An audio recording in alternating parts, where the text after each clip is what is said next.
O Senhor esteja convosco. Ele está no meio de nós. Proclamação do Evangelho de Jesus Cristo segundo São Mateus. Glória a vós, Senhor.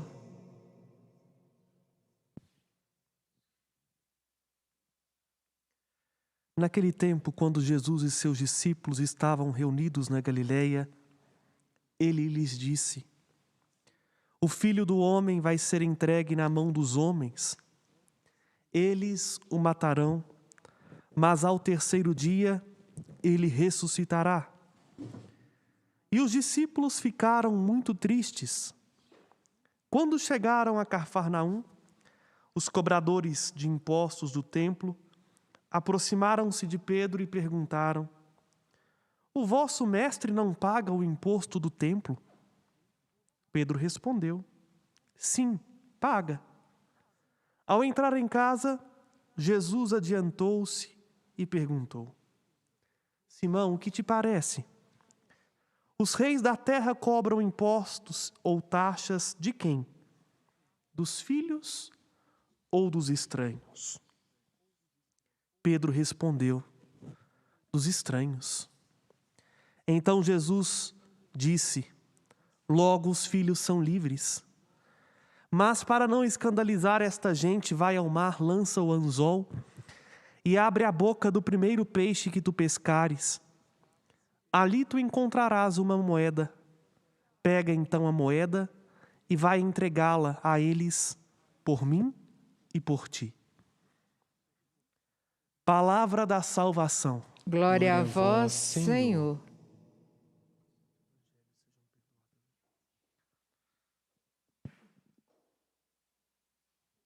Amados irmãos e irmãs, iniciando a 19ª semana comum e continuando a nossa leitura do Evangelho de Mateus, nós chegamos mais uma vez àquilo que é, vamos dizer assim, o núcleo duro do anúncio do Evangelho, o mistério da cruz do Senhor.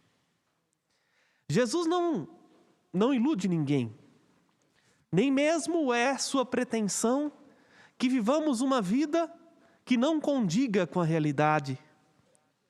A vida com que Jesus tem a ofertar é uma vida real. E a vida que Ele nos oferta passa pela cruz. Por isso temos aqui hoje no Evangelho de Mateus o terceiro anúncio da paixão. E diante do anúncio da paixão, os discípulos se entristecem. É um pouco o que acontece com a gente hoje. Nenhum de nós gosta de ouvir uma verdade que contraria a nossa comodidade. Nós gostamos muito de ouvir aquilo que apraz o nosso coração, que nos conforta, ou que nos dá, em certo sentido, alguma coisa que esperamos. Mas falar de cruz, de sofrimento, de dor, isso é algo que nos traz uma certa angústia. Mas olha que interessante.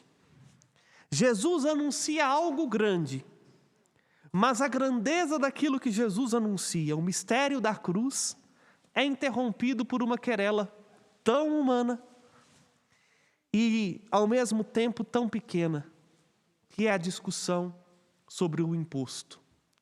Deve-se ou não deve-se pagar impostos? Deve-se ou não deve-se cumprir as leis civis e, ao mesmo tempo, as leis religiosas? Vejam, Pedro é interrogado por um servo do templo. Se Jesus não segue as leis do templo e não paga impostos, Pedro responde: paga, ele paga os impostos. Mas vejam, Jesus se antecipa, diz o Evangelho, e pergunta a Pedro. E pergunta a partir de um exemplo. Jesus vira para Pedro e pergunta assim: e aí, Pedro, quem é que está pagando imposto aí no mundo? São os filhos dos reis ou é o povo, os estranhos? E aí Pedro, com sinceridade, responde, A gente nunca viu filho de rei pagar imposto para o próprio rei. Quem paga é o povo. Quem paga são os estranhos, os que não são da família. E aí Jesus diz: logo os filhos são livres. Aqui nós precisamos entender uma coisa. Deus nos põe diante da cruz, não para que nós vivamos uma vida de abatimento, pelo contrário. A cruz é para nos tornar verdadeiramente livres. Uma liberdade interior que consiste na capacidade de amar. O mistério da cruz faz com que eu e você pertençamos à mais nobre filiação, a filiação do céu, filhos e filhas de Deus. E por isso que Jesus diz, só que no Evangelho de João, se o Filho vos libertar, verdadeiramente sereis livres. Ou então, como o apóstolo Paulo diz, é para a liberdade que o Cristo nos libertou. Que não é uma libertinagem, o que faz muita gente confundir a liberdade cristã com uma vida desregrada.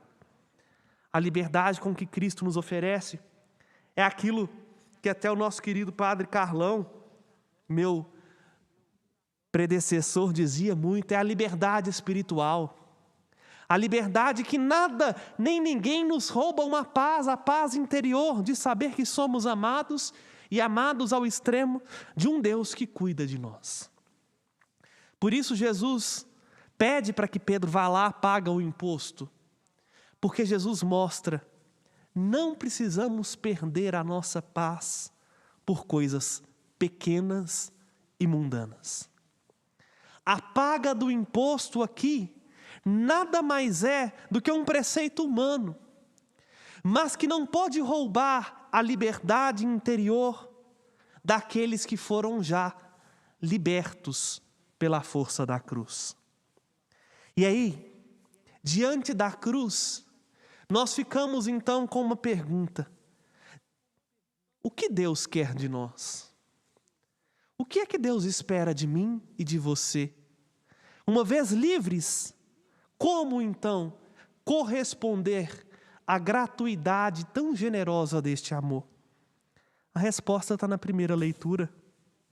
E é assim que começa a primeira leitura. E agora, Israel, o que o Senhor, teu Deus, pede de vós? Apenas que o temas e ande em seus caminhos. Amor se paga com amor. E aí lembramos-nos hoje de uma santa que descobriu a duras penas o que é viver de amor. Santa Teresa Benedita da Cruz, a famosa Edith Stein. Edith era uma alemã, estudiosa da filosofia e encantada por esta arte do conhecer, discípula também de um grande filósofo, Husserl. Foi a primeira mulher a se tornar doutora em filosofia na Alemanha. E por incrível que pareça, Edith Stein se dizia ateia, até o dia em que ela recebeu na mão a autobiografia de Santa Teresa d'Ávila. E a partir daquilo que ela leu de Santa Teresa d'Ávila, e com o método que ela defendia, o método fenomenológico, e aí os estudiosos da filosofia vão entender bem o que o padre está falando, né? Pena que eu não tenho tempo de explicar-lhes o que é isso. Mas em linhas gerais, a fenomenologia, ela não leva em consideração os critérios meramente racionais, como que um intelectualismo, ou mesmo a linha de Kant, nem mesmo um empirismo palpável, que tudo se resume aos sentidos. O método fenomenológico, ele leva em conta o fenômeno. E apresentou-se diante de Edith Stein um fenômeno que para ela mudou radicalmente a vida. O fenômeno chamado Teresa d'Ávila. E a partir do testemunho de Teresa d'Ávila, Edith Stein, então, converteu-se ao cristianismo, aderiu à proposta da cruz, ingressou no Carmelo e viveu como carmelita descalça até o dia em que ela foi decapitada pelos nazistas por ser alemã no período do nazismo. E hoje, então, temos esse testemunho de Edith Stein. Por que eu estou falando dela? Não é só por hoje ser o dia de sua memória.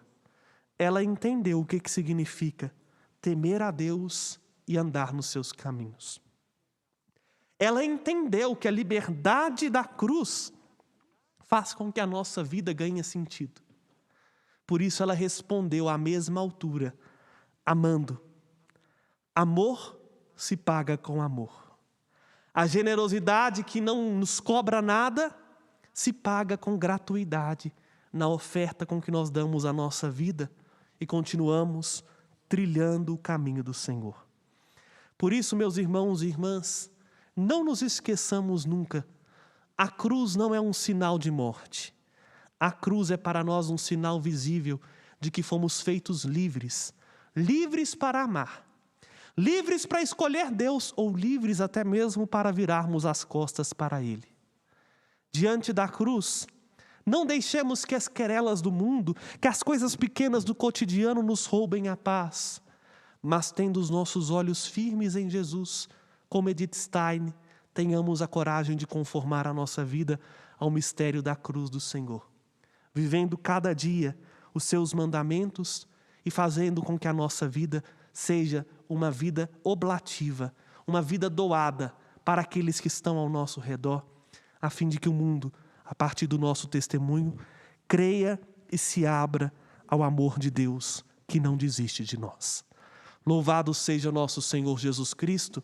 Para sempre seja louvado. Com confiança elevemos ao Senhor nosso Deus, ficando de pé.